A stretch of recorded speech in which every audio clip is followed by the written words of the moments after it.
اللهم صل على سيدنا محمد وعلى آل سيدنا محمد.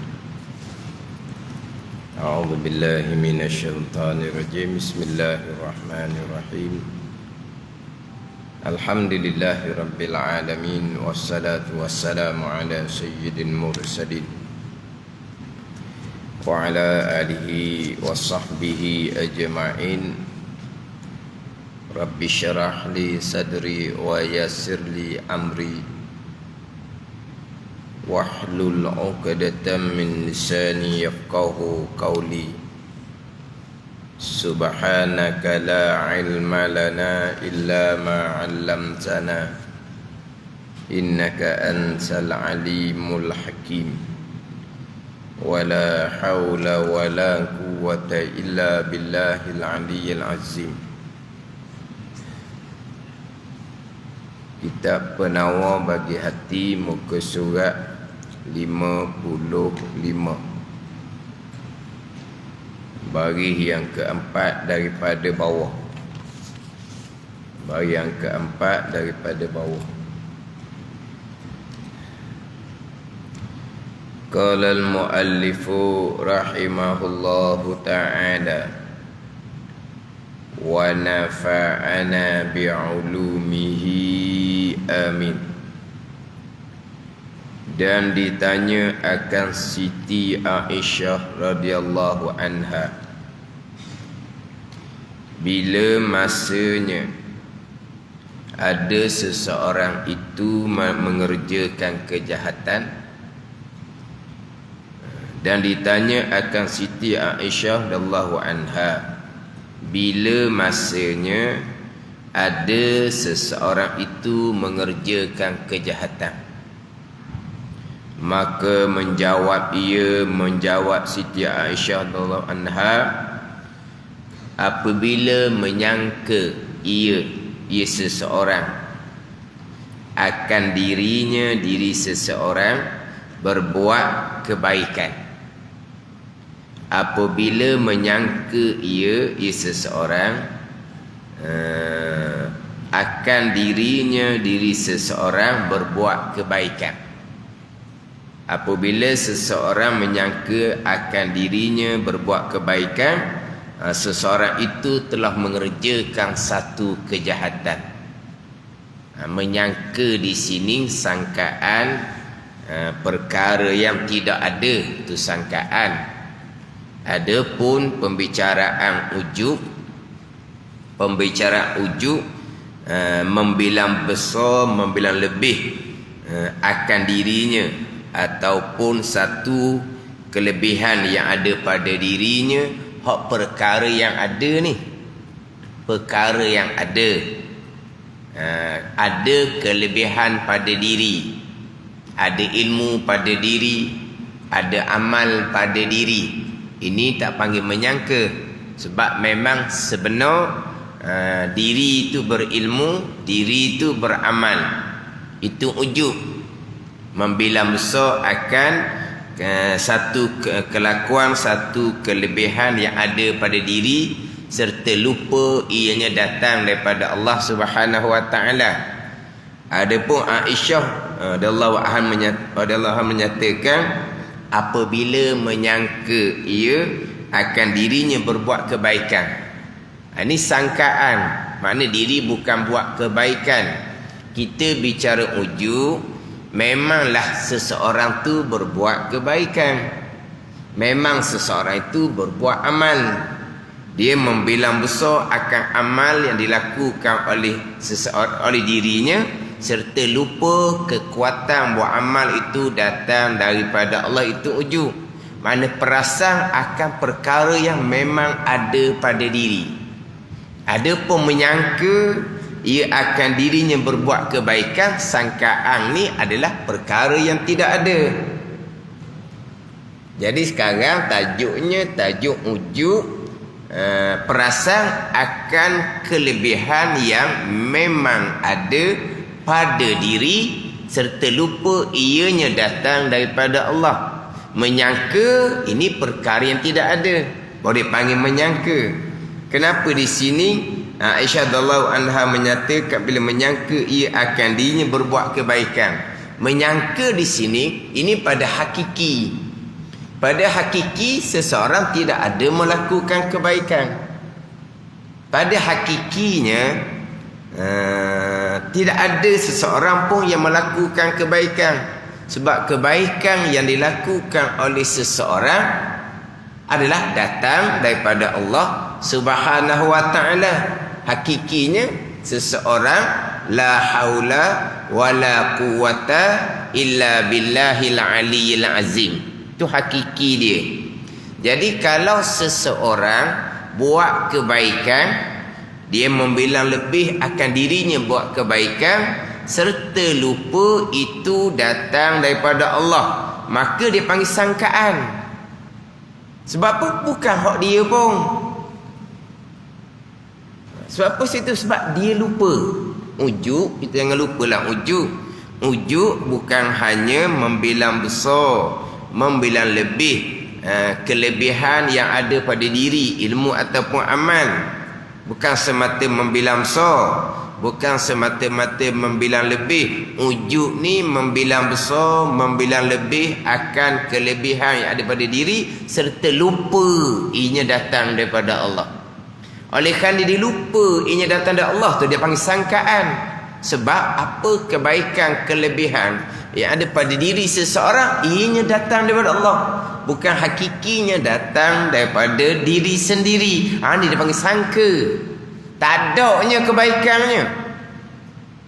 Itu ilmu yang ada pada diri dia, amal ibadah yang ada pada diri, itu qada qadar dah ke? Bukan hak dia pun. Apabila dilupa hakiki yang sebenarnya itu semua datang dari Allah, bukan datang diri dia, tapi dia bilang diri dia. Sangka tu dok pun, bukan hak kamu pun. Dia panggil menyangka. Ada ni. Sebab kita bicara ujuk, bicara kelebihan yang betul ada pada diri seseorang, tapi hakikinya bukan hak dia. Jadi apabila dia lupa kebaikan pada diri itu datang dari Allah, maknanya dia sudah sangka hak dia. Dia yang berbuat kebaikan, tu sangkaan. Sebab tidak sebenar. Yang sebenarnya semua itu datang daripada Allah Subhanahu wa ta'ala. Lepas tu dia panggil menyangka. Bukan dia berbuat kebaikan. Tidak berbuat kebaikan, macam mana dia melakukan kebaikan? Bukan dia.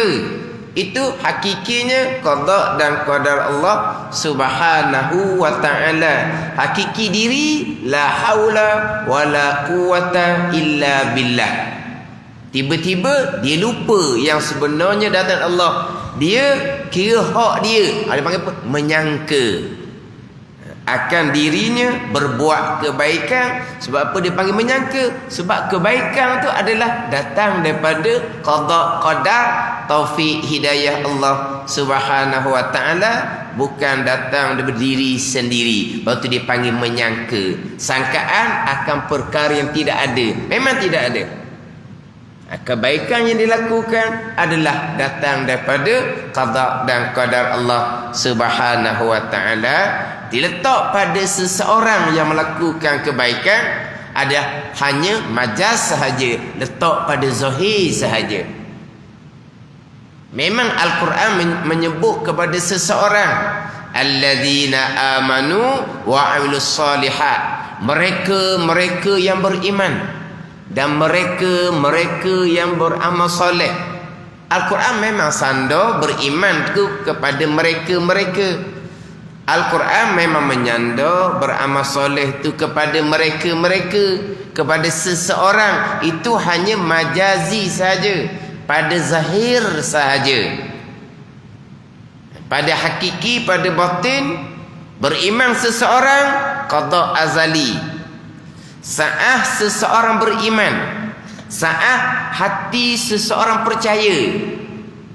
Ni kita percaya akan Allah, kita percaya akan malaikat, kita percaya akan akhir. Hati kita percaya. Hati kita percaya itulah af'alullah, bukan perbuatan kita. Bukan perbuatan hati kita, af'alullah. seseorang melakukan amal soleh qada azali. Saat seseorang melakukan amal soleh, itulah qadar perbuatan Allah Subhanahu wa taala.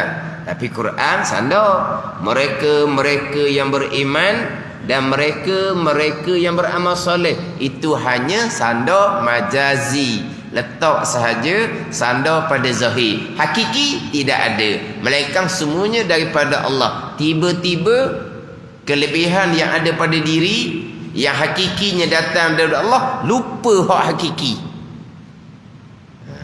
Dia merasakan bahawa apa kebaikan yang ada pada diri, perbuatannya sendiri, itu sangkaan jua, bukan sebenar pun. Apa tu Aisyah mengatakan bahawa apabila menyangka ia akan dirinya berbuat kebaikan, tapi sebenarnya pada zahir memanglah diri seseorang itulah yang berbuat kebaikan, hanya pada zahir, bukan pada batin, bukan pada hakiki. Sebab tu Aisyah mengatakan menyangka, sangkaan juga, bukan sebenar pun. Sebenarnya semua tu datang daripada Allah Subhanahu wa taala. Dan memandang, ini dia bicara lagi hak berkaitan dengan ujub. Ujub terjemahan di perasan. Jangan lupalah di pencetak rifat ujub tu. Kemudian terdahulu didatangkan perkataan Abdullah ibn Mas'ud radhiyallahu anhu, al-halak bisnain al-qunut wal ujbi, kebinasaan pada dua perkara. Yang pertama putus asa, yang kedua hairan diri. Yang mana putus asa ni sebelah kiri, hairan diri tu sebelah kanan. Contohlah kita kata pada belajar, dia letaklah pada belajar.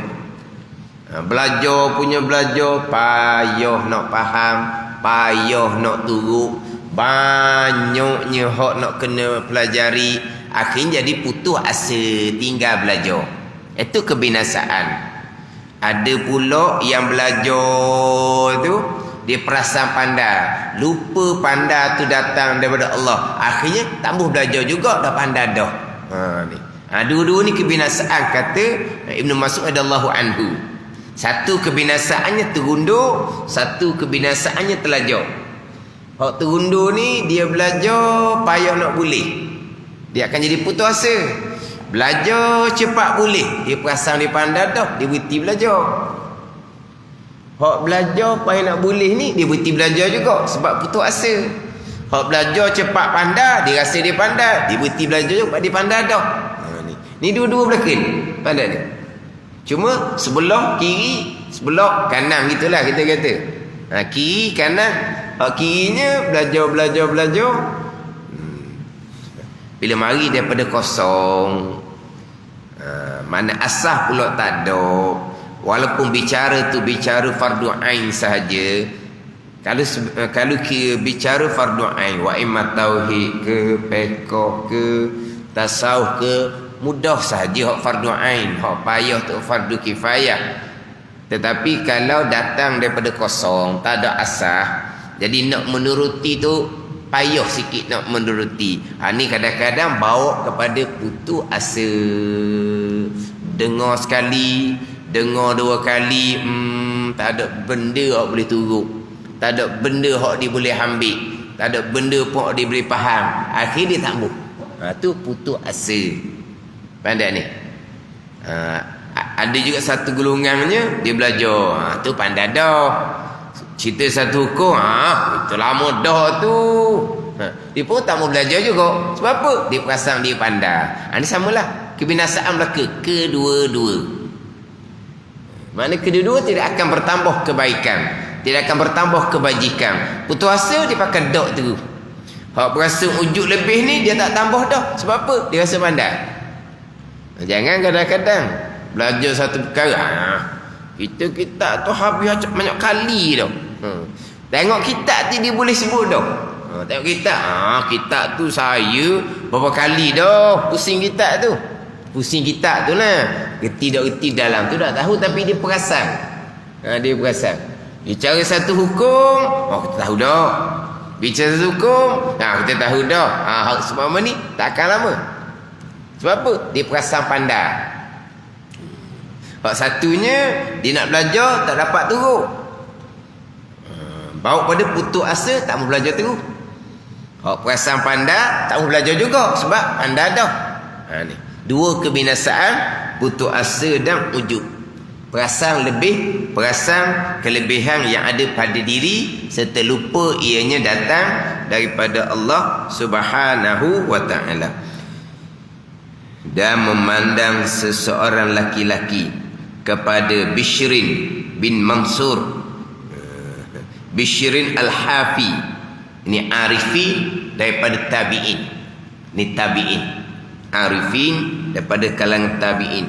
Bishr bin Mansur rahimahullahu ta'ala, pada ketika memanjang ia Bishr akan sembahyang dan mengelokkan ia Bishr akan ibadah, maka tatkala selesai ia Bishr daripada sembahyangnya, berkata ia Bishr bagi laki-laki itu, laki-laki yang berada di tempat dia sembahyang, jangan menipu akan dikau. Jangan menipu akan dikau oleh barang yang engkau lihat daripada aku. Jangan tertipu dengan bahawa sangka aku ni orang baik. Kenapa? Kerana memanjangkan sembahyang, mengelokkan ibadah. Jadi jangan kamu tertipu akan daku oleh barang yang kau lihat daripada aku. Nampak amal tu comelnya sembahyang, memanjangkan sembahyang, taklah kata sembahyang cepat-cepat dan mengelokkan ibadah. Maknanya ibadahnya comel. Ini semua dengan ilmu belaka ni. Kenapa jangan menipu akan dikau oleh barang yang kau lihat? Kerana iblis mengerjakan ibadah ia dan sembahyang ia iblis beribu-ribu tahun, kemudian jadi ia iblis kepada barang yang jadi kepadanya kepada iblis, kemudian jadi ia iblis kepada barang yang jadi kepadanya kepada barang. Artinya erti barang yang jadi kepadanya pada barang tu jadi ia iblis kafir wal iyazabillahi taala. Jadi dengan tengok semayang tu panjang, elok ibadah, jangan tertipu. Sebab apa? Sebab iblis ibadah dan semayang beribu-ribu tahun. Setengah mengatakan 80,000 tahun. Iblis beribadah kepada Allah Subhanahu wa taala 80,000 tahun. Dan dikatakan tidak dinyatakan siapa yang menyatakan. Dikatakan tu dalam kitab Minhajul Abidin, Imam Ghazali mengatakan dikatakan. Dan mana cerita ni dalam kitab Minhajul Abidin karangan Imam Ghazali rahimahullah. Siapa yang berkata? Imam Ghazali tak nyatakan siapa yang berkata. Imam Ghazali mengatakan dikatakan. Dikatakan ni di bumi kita ni. Di bumi kita ni tak ada satu tempat pun melainkan tempat tu iblis sujud kepada Allah Subhanahu wa taala. Mana tak ada satu juzuk pun, satu ruang pun di bumi ni, melainkan tempat tu iblis pernah sujud di situ. 80,000 tahun beribadah kepada Allah Subhanahu wa taala. Beribadah ni sepenuhnya, dia tak ada kerja buat. Kita ni beribadah, nak makan, nak minum, nak bekerja, nak tidur, nak qada hajat. Banyak perkara kita ni. Pandai ni. Jadi 80,000 tahun iblis beribadah tu tak ada di bumi ni, melainkan tempat tu pernah disujud oleh iblis. 80,000 tahun. Tapi akhirnya kufur kepada Allah Subhanahu wa taala. Kata Bishr, kamu tengok aku semayang ni panjang, elok ibadahku, jangan tertipu. Sebab apa? Tengok iblis beribadah ribu-ribu tahun, akhirnya jadi macam mana? Jadi kafir dengan Allah Subhanahu wa taala. Banyak mana kesalahan iblisnya? Dengan hanya satu kesalahan. Dengan hanya satu kesalahan, Allah murka, Allah laknat, Allah campur ibadah 80,000 tahun tadi ke muka iblis. Dan iblis akan kekal neraka Allah Subhanahu wa taala dengan satu kesalahan. Dengan satu kesalahan. Itulah perbuatan Allah Subhanahu wa taala barang sekehendaknya. Itulah perbuatan Allah Subhanahu wa taala barang sekehendak Allah. Allah kehendak begitu. Allah kehendak begitu.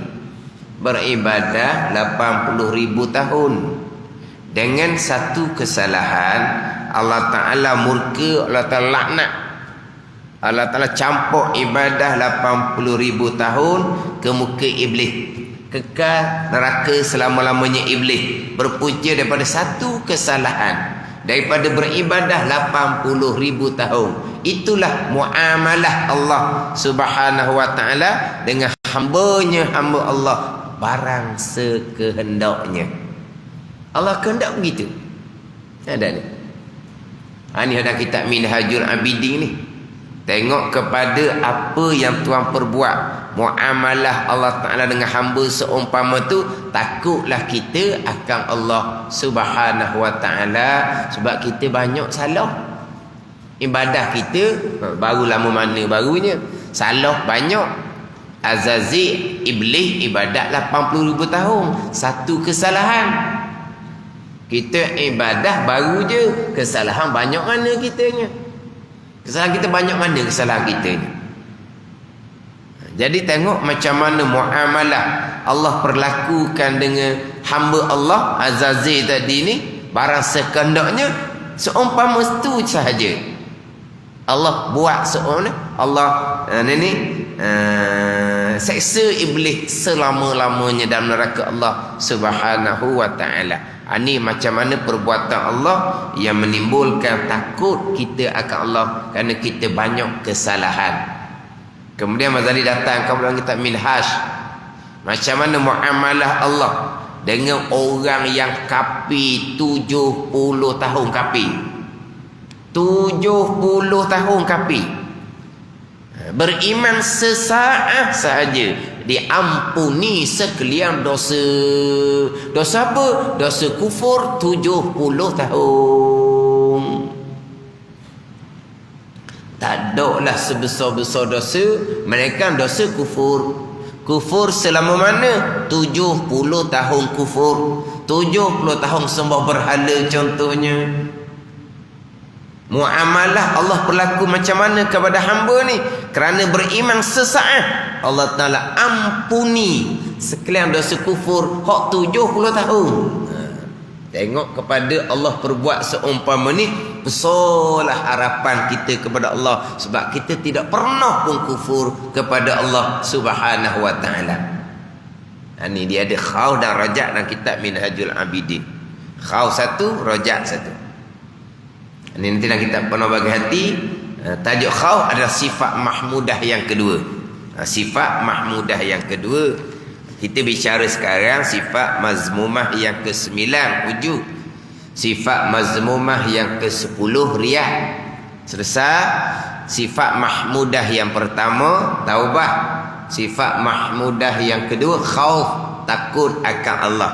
Di bawah tajuk khauf itulah ada bicara bab raja, harap akan rahmat dan keampunan Allah Subhanahu wa ta'ala. Rahmat Allah luas. Tengok orang kafir 70 tahun beriman sesaat diampuni sekalian dosa kekufuran dia. Sesaat sahaja. Bukan kata beriman satu hari, dosa kufur 70 tahun ampun sebahagian. Masuk hari kedua beriman lagi, Dosa kufur 70, ampun pula sebahagian. Tidak. Sesaat beriman sudah diampuni. Fardu takdir sesaat beriman, mati dianya, syurga Allah Subhanahu wa ta'ala. Beriman sesaat.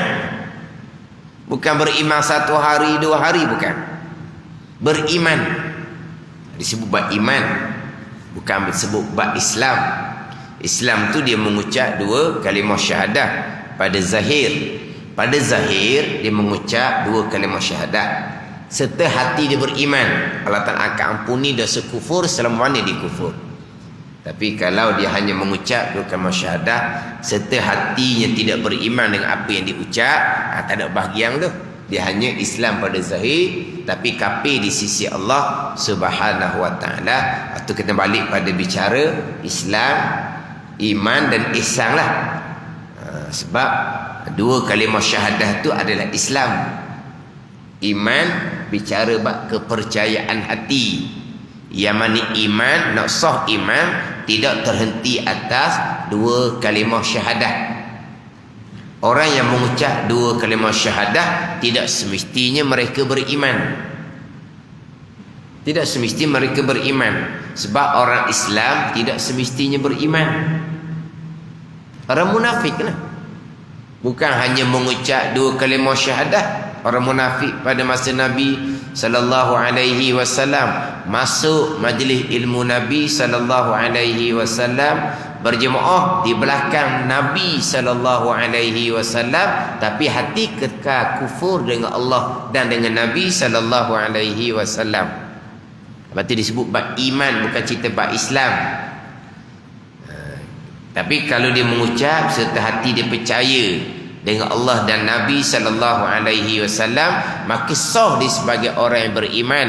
Walaupun ke-6 rukun iman tu tak beres pun laginya. Sebab dia baru masuk Islam.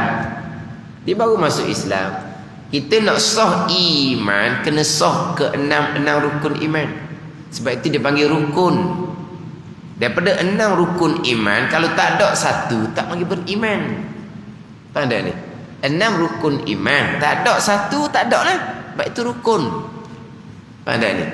Jadi yang mengucap 2 kalimah syahadah, dia beriman lengkap tak ke-6 rukun iman? Tak akan lengkap sebab dia jahil.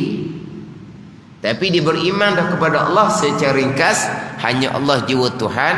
Dia beriman kepada Nabi sallallahu alaihi wasallam secara ringkas, Nabi adalah utusan Allah Subhanahu wa taala. Sah iman dia walaupun sifat-sifat Allah dia tak kenal pun lagi.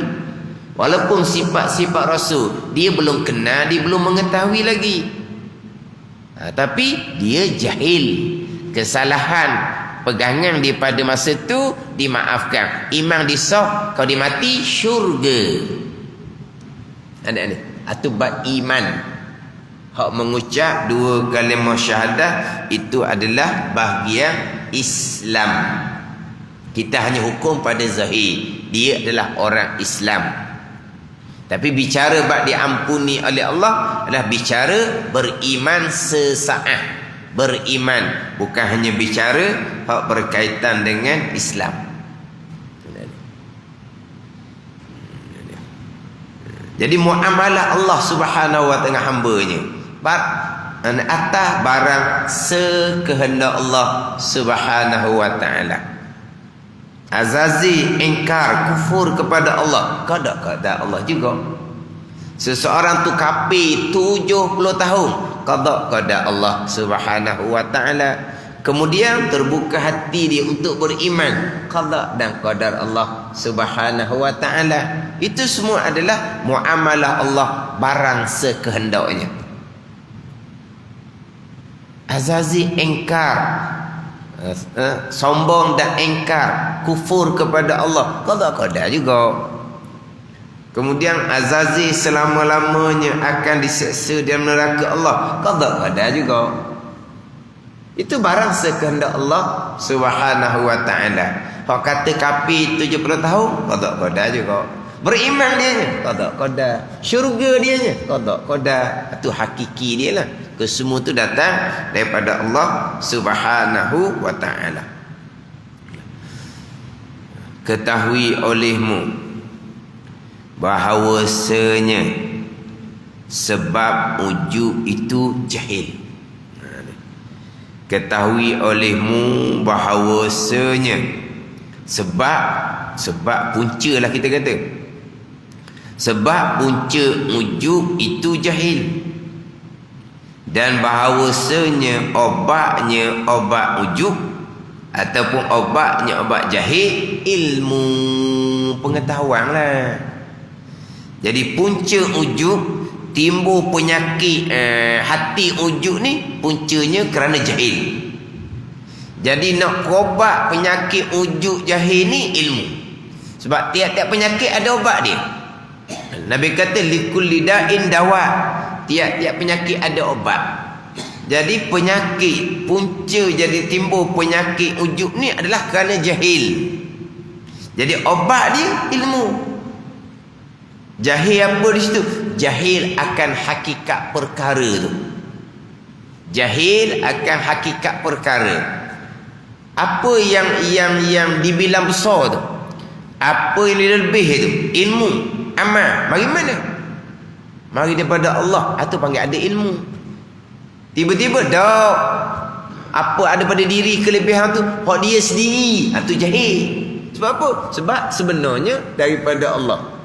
Jadi punca ujub kerana jahil. Dan bahawasanya obatnya obat ujub ilmu. Ilmunya macam mana? Dia nak tunjuk jalan di sini.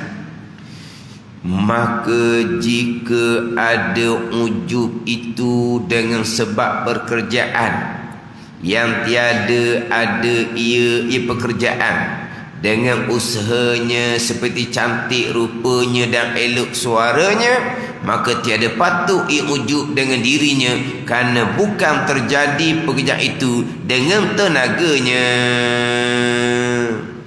Kalaulah kelebihan yang ada pada diri itu yang bukan datang dari usaha, yang bukan datang dari usaha, kemudian di bawah tu pula, hak di bawah tu pula, dan jika dalam ujub itu dengan sebab pekerjaan yang diusahainya, hak diusaha pula seperti ilmu dan ibadah, maka saya baru berfikir ia pada pekerjaan itu dengan sebab apa mudah ia baginya. Semua tu datang dari Allah Ta'ala juga, tapi dimulai dengan perkara kelebihan yang ada pada diri yang bukan dapat dengan usaha, yang bukan dapat dengan usaha. Adapun kelebihan diri, ilmu, usaha. Amal ibadah, usaha. Ni nak cerita hak bukan usaha dahulu. Hak bukan usaha. Ilmunya macam mana? Nak mengetahui hakikat diri perkara tu macam mana? Maka jika ada ujub itu dengan sebab pekerjaan yang tiada ada ia dengan usahanya, usaha seseorang, bukan usaha dia. Seperti cantik rupanya dan elok suaranya. Rupa comel, bukan dia buat. Suara elok, suara sedap, bukan dia buat. Nak ujub kerana rupa comel, rupa elok, cantik rupa. Nak ujub kerana suara elok suara, maka tiada patut ia seseorang ujub dengan dirinya. Dirinya yang cantik rupa, dirinya yang elok suara, kerana bukan terjadi pekerjaan itu, terjadi pekerjaan itu, pekerjaan yang tiada adik dengan usaha tu, dengan tenaganya, bukan dengan usaha dia. Jadi cantik rupa terjadi pekerjaan tu bukan dengan usaha dia, bahkan sayugianya sepatutnya bahawa ujub ia, suka ia dengan Tuhan yang memberi ia Tuhan akan dia, akan pekerjaan itu baginya, bagi seseorang dengan semata-mata limpah kurnia Tuhan. Kena ujub dengan Tuhan lah, kena bilang besar dengan Tuhan. Kena suka dengan Tuhan. Sebab Tuhan yang memberi akan dia baginya dengan semata-mata limpah kurnia. Cantik rupa, limpah kurnia Allah. Sedap suara, limpah kurnia Allah Subhanahu wa ta'ala. Tak patutlah nak ujub dengan dirinya, dengan pekerjaan yang bukan daripada usaha dia, yang bukan datang dari usaha. Ini semata-mata datang daripada Allah, semata-mata limpah kurnia Allah Subhanahu wa ta'ala. Mana perkara ni bukan terjadi dengan tenaganya, tapi dengan kurniaan Allah Subhanahu wa ta'ala. Dan sayugia bahawa berfikir pada hilang. Umpama cantik itu hilang dengan sebab penyakit. Terkadang comel dianya. Siapa masa Tuhan timpakan musibah, maka hilang cantik dia. Istimewa lebih lagi penyakit judari. Jadi penyakit pecah-pecah. Dia buat kurungan penyakit cacar, penyakit judari, penyakit pecah-pecah. Akhirnya muka dia jadi huduh. Takut hilang tu. Sebab apa? Sebab itu semua datang daripada Allah Subhanahu wa ta'ala, semata-mata kurnia Allah Subhanahu wa ta'ala. Zalika fadlullahi yu'tihi man yasha'. Itu semua adalah kurnia Allah yang Allah beri kepada siapa yang ia kehendak, yang tidak ada kaitan pun dengan usaha seseorang. Nak ujuk kok jalan mana, sebab bukan datang daripada usaha dia.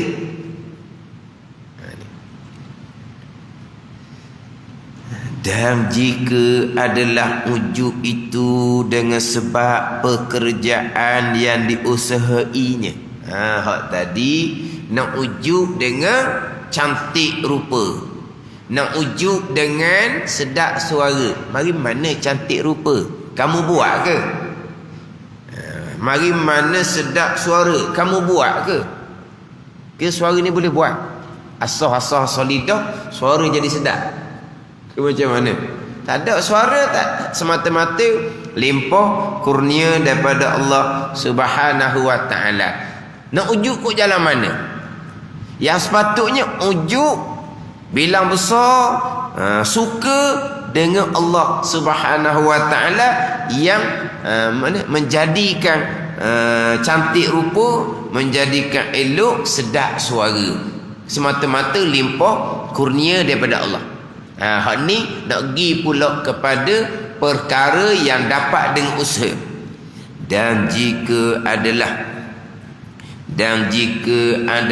ujuk itu dengan sebab pekerjaan yang diusahainya, ni bukan jadi sendiri ni, ni dapat dengan usaha dia. Seperti ilmu dan ibadah. Belajar usaha seseorang, beramal ibadah usaha seseorang. Hak tadi cantik rupa memanglah bukan datang dari usaha seseorang. Elok sedap suara memanglah bukan datang dari usaha seseorang. Tak patut nak ujuk sebab bukan datang dari usaha dia. Itu semata-mata limpah kurnia daripada Allah. Macam mana pula kelebihan yang ada pada diri, ilmu, amal ibadah, hak ni yang dapat dengan sebab usaha. Tak usaha belajar, tak boleh ilmu. Tak usaha nak buat amal, tak boleh buat amal ibadah. Jadi ilmu, amal ibadah, usaha seseorang. Maka sayugia hani ilmu, bahawa berfikir ia pada pekerjaan itu, pekerjaan yang diusahai itu. Boleh belajar, boleh beramal. Sebab apa mudah ia pekerjaan itu bagi seseorang. Jadi macam mana kita boleh belajar mudah-mudah je, boleh buat amal mudah-mudah je? Faham tak ni? Makna sekarang kita belajar pilihan dan usaha kita. Betul? Kita beramal memang pilihan dan usaha kita. Kita kena fikir sebab apa jadi mudah. Mudah kita nak belajar. Hati kita terbuka nak belajar, jadi mudah nak belajar, suka nak belajar. Lepas tu mudah buat amal. Mari mana jadi mudah? Orang yang sama, orang yang sama dengan kita, sebut kata belajar, berat dia, payah dia. Sebut buat amal ibadah, berat, payah. Terkadang hak jadi hak mudah ni tak mudah juga kalau kira. Dia sibuk, banyak kerjaan, tapi bab belajar, bab amal mudah. Ada orang kerjaan dia mudah-mudah je, masa lapang dia banyak, keadaan dia senang, masa dia luas, tapi sebut kata belajar payah je. Jadi hak boleh belajar ni mudah, boleh belajar mudah, boleh buat amal. Kena fikir sebab apa jadi mudah seumpama tu. Dan bahawasanya tiada mudah ia pekerjaan tu lah, sama ada ilmu ibadah bagi yang seorang, melainkan dengan anggota dan akal. Mudah belajar, mudah buat amal, mari mana? Mari daripada anggota dan akal. Anggota kita nak belajar, mata comel, telinga comel, kaki tangan bertenaga, dan akal lah ni. Akal cerdik baru boleh ilmu. Kalau akal dah cerdik nak boleh ilmu, mari mana? Nak boleh ilmu macam mana? Dan bahawasanya segala anggotanya itu dan akalnya dan lainnya semua makhluk bagi Allah Subhanahu wa ta'ala, menjadi akan segala anggota, akal dan lainnya oleh Allah Subhanahu wa ta'ala dengan semata-mata limpah kurnianya. Jadi kita mudah boleh belajar, mudah boleh buat amal. Kenapa? Kerana kita, anggota kita, mata comel, telinga comel, tenaga kuat, akal pula molek, maka mudahlah kita boleh belajar dan beramal. Mari mana semua tu? Itu semua adalah makhluk Allah Subhanahu wa ta'ala. Demikian juga ilmu dan ibadah dan segala pekerjaan kita itu semuanya Allah Ta'ala menjadi akan dia. Dan demikian juga ilmu dan ibadah dan segala pekerjaan kita itu semuanya Allah menjadikan akan dia. Yang mana kita pilih, kita yang usaha untuk belajar, pilihan kita Allah yang menjadikan, usaha kita Allah yang menjadikan. Kita belajar kerana ni ada mata comel, telinga comel, makhluk Allah. Kita mudah faham, akal kita cerdas, makhluk Allah. Bahkan segala pekerjaan kita, termasuk kita memilih, itulah pekerjaan Allah. Termasuk apa yang kita usahakan, itulah pekerjaan Allah Subhanahu wa ta'ala. Seperti firman Allah, wallahu khalaqakum wa ma ta'malun. Artinya, dan Allah Ta'ala menjadikan ia akan kamu Allah yang jadikan, dan barang yang mengerjakan oleh kamu akan dia akan barang. Maknanya pekerjaan kita, perbuatan kita adalah makhluk Allah Subhanahu wa ta'ala. Wallahu khalaqakum wa ma ta'malun. Dan Allah Ta'ala yang menjadi ia akan kamu dan menjadikan akan barang yang mengerja oleh kamu akan dia. Ni perbuatan kita belajar ni, Allah yang jadikan. Perbuatan kita wa'amal gerak diam, Allah yang jadikan. Jadi perbuatan kita ni adalah makhluk Allah Subhanahu wa ta'ala. Jadi dari segi hakikinya, cantik rupa, elok suara, ilmu ibadah hakikinya makhluk Allah Ta'ala belaka sama juga. Walaupun hak cantik rupa, elok suara, tiada ada dengan usaha. Adapun ilmu dan ibadah, pekerjaan yang diusahakannya, hakikinya sama sahaja makhluk Allah Subhanahu wa Ta'ala. Cuma ilmu dan ibadah disandarkan usaha kita, disandarkan usaha kita hanya pada zahir. Pada batin hakiki sama saja. Cantik rupa, elok suara, berilmu, rajin wa amal, hakikinya sama saja. Ittirari belaka. Kesemuanya adalah perbuatan Allah Subhanahu wa Ta'ala. Hakikinya tidak ada pilihan kita pun. Pada ni.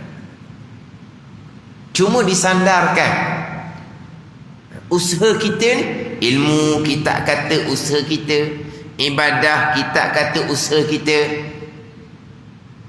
Tapi sini kena mati molek, dak mati sini go mudah jadi terpesong akidah. Memang kita wajib berpegang. Kita ada ikhtiar dan usaha. Kita wajib berpegang. Kita ada ikhtiar dan usaha. Tetapi ikhtiar dan usaha kita makhluk Allah Subhanahu wa Ta'ala. Jadi maknanya bukan hanya cantik rupa, bukan hanya elok sedap suara sahaja. Datang daripada Allah, segala-galanya datang daripada Allah Subhanahu wa Ta'ala. Cuma cantik rupa, elok suara tidak disandarkan kepada ikhtiar dan usaha. Semata-mata qada dan qadar Allah Subhanahu wa Ta'ala. Adapun belajar beramal disandarkan kepada ikhtiar usaha seseorang pada zahir sahaja, pada hakiki sama sahaja. Hak Tuhan belaka. Ni kena balik pada pegangan hak ni. Kena balik pada pegangan. Sinilah hak terkadang timbulnya hak terpesong pegangan. Memang kita bahagikan antara perkara yang langsung tidak ada kaitan dengan ikhtiar dan seseorang, maka tidak akan dipersoalkan di hari akhirat. Ada perkara yang memang disandarkan kepada ikhtiar dan usaha seseorang yang akan dipersoalkan di hari akhirat. Mana yang tidak disandarkan kepada seseorang? Cantik rupa, elok suara, rupa dihuduh, suara dihuduh, langsung tidak disandarkan kepada usaha seseorang, maka tidak akan dipersoalkan di hari akhirat. Adapun ilmu dan amal, pekerjaan dalam kehidupan kita disandarkan kepada usaha seseorang, maka akan dipertanggungjawabkan di hari akhirat. Sebab apa? Sebab seseorang yang ikhtiar, seseorang yang usaha, tapi hakikinya sama sahaja. Kesemuanya adalah qada dan qadar Allah Subhanahu wa Ta'ala.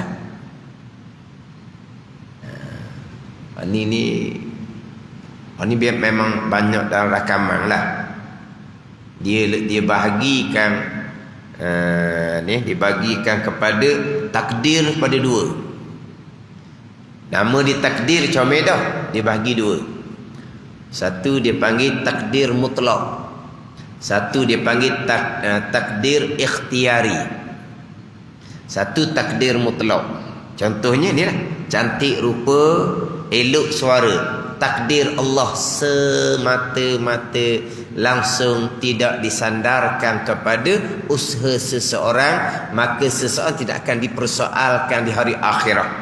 Cantik ke tak cantik ke rupa, sedap ke tak sedap ke suara, tidak dipersoalkan di hari akhirat. Sebab dipanggil takdir mutlak, semata-mata Allah, yang tidak ada kaitan pun dengan usaha seseorang. Satu lagi dia panggil takdir ikhtiari. pilihan. Hak pilihan banyak ni. Sini cerita bab kelebihan ni, ilmu, kelebihan, ibadah, kelebihan, ujub dengan kelebihan. Tapi takdir ikhtiari ni dalam kehidupan kita. Puluh-puluh tahun, perkara baik ke, perkara tak baik ke, perkara ta'ah ke, perkara maksiat ke, dia panggil takdir ikhtiari. Seseorang yang memilih dan seseorang yang melakukan, seseorang akan dipersoalkan di hari akhirat. Betul lah. Tetapi hak takdir ikhtiari ni lucu. Takdir yang ada ikhtiari. Apa dia ikhtiari? Pilihan dan perbuatan hamba semata-mata, mutlak, tidak berkait dengan qada dan qadar Allah, tapi dia panggil takdir ikhtiari. Kalau panggil takdir ikhtiari mudahnya lah. Takdir maknanya ketentuan Allah juga. Takdir maknanya kudrah Allah juga. Ikhtiari hanya disandarkan ikhtiar pada seseorang, tapi ikhtiar seseorang adalah qadar takdir, mana kehendak dan perbuatan Allah juga. Jadi hakikinya takdir mutlak, takdir ikhtiari, hakikinya takdir mutlak belaka. Termasuk takdir ikhtiari itu sandar sahaja ikhtiar memilih kepada seseorang hamba. Hakikinya iktirar belaka, iktirari belaka, hak Tuhan belaka. Dah disebut nama comel. Takdir mutlak itulah. Cantik, elok suara, tak ada kaitan dengan pilihan dan perbuatan usaha seseorang. Mutlak hak Tuhan. Takdir ikhtiari, sebut dah takdir. Apa dia takdir? Rukun iman yang ke-6 lah takdir. Apa dia? Kehendak Allah juga, hak ikhtiari pun. Perbuatan Allah juga, hak ikhtiari pun. Hak tu kita pegang. Tapi sebab apa panggil takdir ikhtiari? Ikhtiar pilihan disandarkan pada seseorang hanya pada zahir sahaja. Hakikinya takdir. Lepas tu dia panggil takdir ikhtiari. Nama comel dah. Tapi di huraian golongan terpesong ni, takdir ikhtiari tak ada kait dengan Allah Ta'ala. Hamba diberi kebebasan sebebas-bebasnya untuk memilih perkara baik ataupun perkara jahat. Allah tidak menghendaki, Allah hanya mengetahui. Ini bukan ahli sunnah wal jamaah. Ada ni. Tu balik pada bicara pegangan. Kena cermat. Sekarang ni timbul bagai-bagai fahaman yang terpesong. Kenapa tidak boleh terima takdir Allah yang mutlak walaupun ikhtiari pada zahir? Sebab dia terpengaruh dengan akal Mu'tazilah. Pada ni dia terpengaruh dengan akal Mu'tazilah. Akal Mu'tazilah perkara jahat kalaulah terikat dengan takdir Allah, seseorang melakukan kejahatan memang terikat dengan takdir Allah, seseorang akan dihukum di hari akhirat zalim Allah seumpama. Itu akal Mu'tazilah. Akal Mu'tazilah.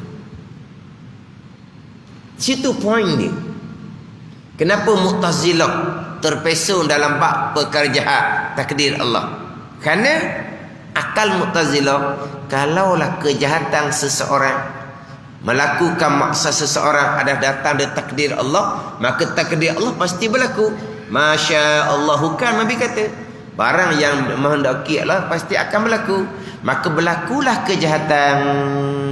Bila berlaku kejahatan yang namanya takdir Allah, siapa yang akan dihukum di hari akhirat? Seseorang tadilah yang melakukan kejahatan. Seseorang tadi betul melakukan kejahatan. Mari daripada mana? Mari dia takdir Allah. Terikat dengan takdir Allah. Zalim Allah buat gitu. Ni akal Mu'tazilah. Jadi orang sekarang mudah terpengaruh akal Mu'tazilah. Alasan tu zalim. Lepas tu macam mana? Seseorang melakukan kejahatan tidak terikat dengan takdir Allah.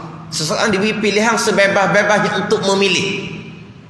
Nak buat perkara baik pun boleh, nak buat perkara jahat pun boleh, nak pergi masjid pun boleh, nak pergi tempat joget pun boleh. Bebas kan? Bebas. Bawa motor pun handap, boleh pulah ke kanan ke kiri. Bawa kereta steering pun bebas, pulah ke kanan, pulah ke kiri. Bebas kan? Maka tidak ada takdir di situ. Allah hanya mengetahui. Kita walaupun bebas memilih, bebas melakukan, bebas nak ke mana-mana, nak ke masjid pun boleh, nak ke tempat joget pun boleh, bebas hanya pada zahir. Bebas hanya pada zahir. Kita pula steering kereta, bebas ke tak? Ke steering tu mati, kita bebas nak pulah ke mana. Tapi apa yang kita buat secara bebas pada zahir, itulah qada dan qadar Allah Subhanahu wa taala, termasuk perkara jahat. Hak ni hak Mu'tazilah tak boleh terima. Kalaulah perkara jahat yang dipilih qada dan qadar, dihukum seseorang pada hari akhirat zalim Tuhan seumpama itu. Tu hak akal Mu'tazilah yang ramai orang makan dengan akal. Kena ingat molek. Dia tak boleh sunnah jemaah. Hak mutlak, hak tak ada kait dengan usaha hamba, cantik rupa, elok suara, dengan hak berkait dengan usaha hamba, ilmu dan ibadah, hakikinya sama saja. Takdir belaka sama mutlak ataupun takdir ikhtiari. Takdir ikhtiari pun takdir Allah. Sebab apa? Sebab apa yang kita lakukan kesemuanya adalah perbuatan Allah. Wallahu khalaqakum wa ma ta'malun, dan Allah Ta'ala menjadikan ya Allah akan kamu dan akan barang yang mengerja oleh kamu akan dia. Ni perbuatan kita ni, perbuatan kita ni. Belajar barang yang kamu kerjakan, beramal barang yang kamu kerjakan. Siapa yang jadikan? Allah yang jadikan. Maknanya perbuatan kita ni belajar, perbuatan kita beramal adalah makhluk Allah, qada dan qadar Allah Subhanahu wa taala.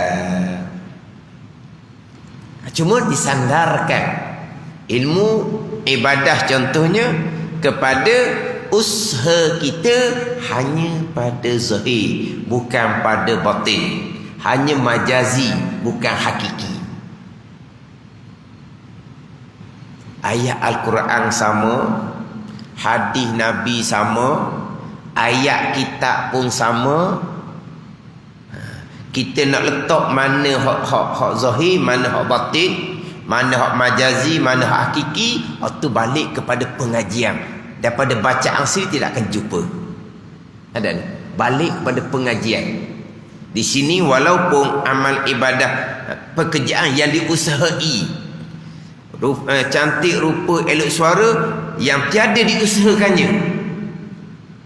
Jadi ilmu ibadah, pekerjaan yang diusahainya hanya pada zahir, bukan pada batin. Hanya majazi, bukan hakiki, bukan yang sebenar-benar.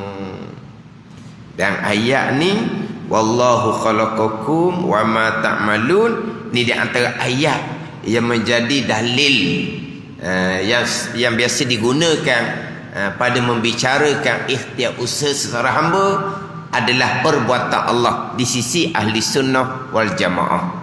Wallahu khalaqakum wa ma ta'malun, dan Allah Ta'ala menjadikan ia akan kamu dan akan barang yang mengerja oleh kamu akan dia.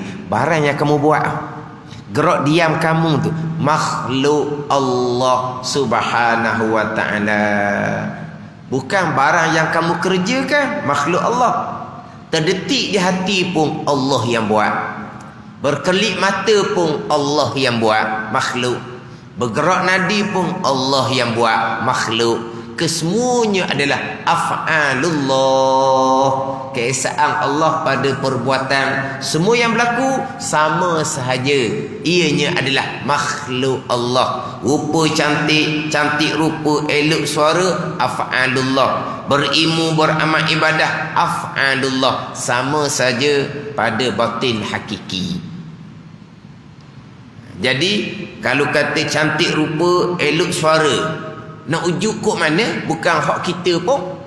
Sama juga dengan ilmu dan ibadah. Nak ujuk kok mana? Sebab kesemuanya adalah perbuatan pekerjaan Allah Subhanahu wa ta'ala. Jadi hak maghrib malam ni panjang sikit lah. Sebab lepas isyak tak ada. Ambil maghrib saja. Ambil maghrib saja. Tak berapa nak sihat sangat. Lemah sikit lagi. Jadi isyak tak ada lah. Tertangguh sekali lepas isyak. Setakat boleh bawa ni kita bawa dululah. Bawa dulu. Setakat boleh. Lepas tu ayat wallahu khalaqakum wa ma ta'malun tu kita akan bicara semula lah. Ni kita bicara berkaitan dengan pegangan ni. Wa ma ta'malun, dan akan barang yang mengerjakan oleh kamu akan dia. Perbuatan kita tu adalah makhluk Allah. Tapi Tuhan kata tak, perbuatan barang yang mengerjakan oleh kamu akan dia. Tuhan kata tak kamu buat. Tuhan kata barang yang kamu kerjakan. Oleh kerana Tuhan kata barang yang kamu kerjakan, kita wajib berpegang. Kita ada ikhtiar dan usaha. Sebab Tuhan kata kamu perbuat. Barang yang kamu perbuat.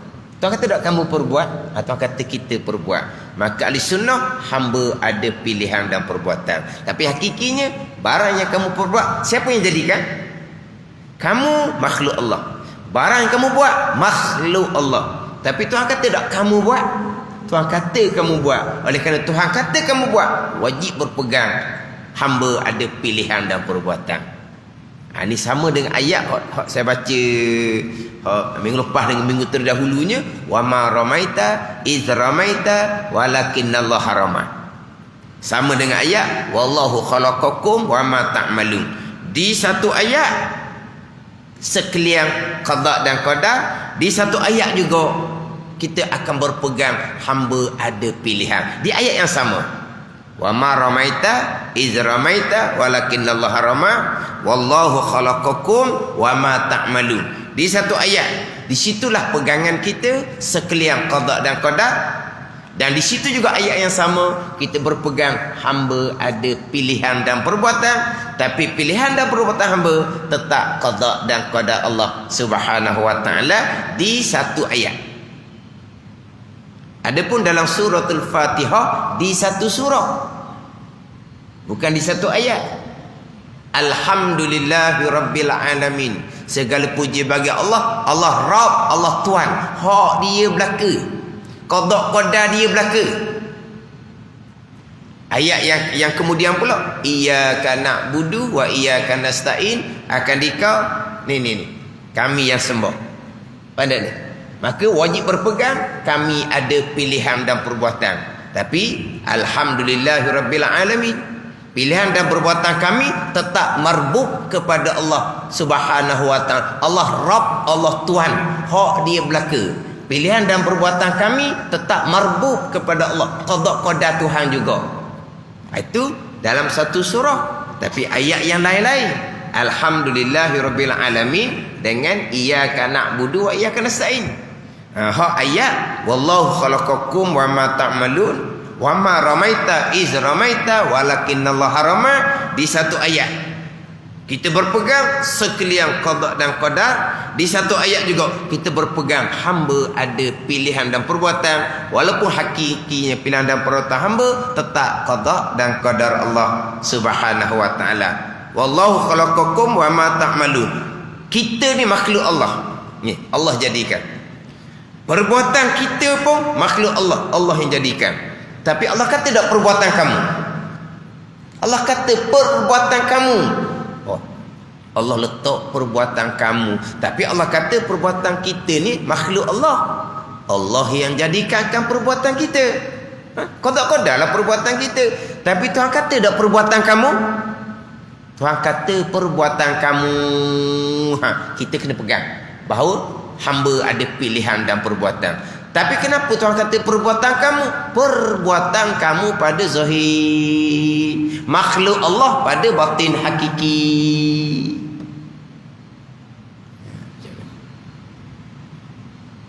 Ayat-ayat yang seumpama ni ambil tanda molek. Surah Safat ayat yang ke-96. Wallahu khalaqakum wa ma ta'malun. dan firman Allah Subhanahu wa taala, wa ma tasyauna illa an yasha Allah. Akhir beriti ni, beriti tengah ni, beriti tengah. Kita sambung di ayat yang kedua, wa ma tasyauna illa an yasha Allahu rabbul alamin. Ada tak? Ni surah Al-Insan, ni surah Ad-Dahri. Wa ma tasyauna illa an yasha Allah, gitu ya. Rabbul alamin tu ayat lain. Ya. Surah Ad-Dahri, surah Al-Insan ayat yang ke-30. Wallahu a'lam. Bismillahirrahmanirrahim. Alhamdulillahirabbil alamin. Wassalatu wassalamu ala sayyidil mursalin wa ala alihi wa sahbihi ajma'in. Allahumma iftah alaina futuhal arifin. Allahumma allimna ilma akadamin wa fahimna famas sabiqin warzuqna ruqat talibin. Allahumma zidna ilma wa alhiqna bis salihin. Wa sallallahu ala sayyidina Muhammad wa ala alihi wa sahbihi wa sallam. Walhamdulillah.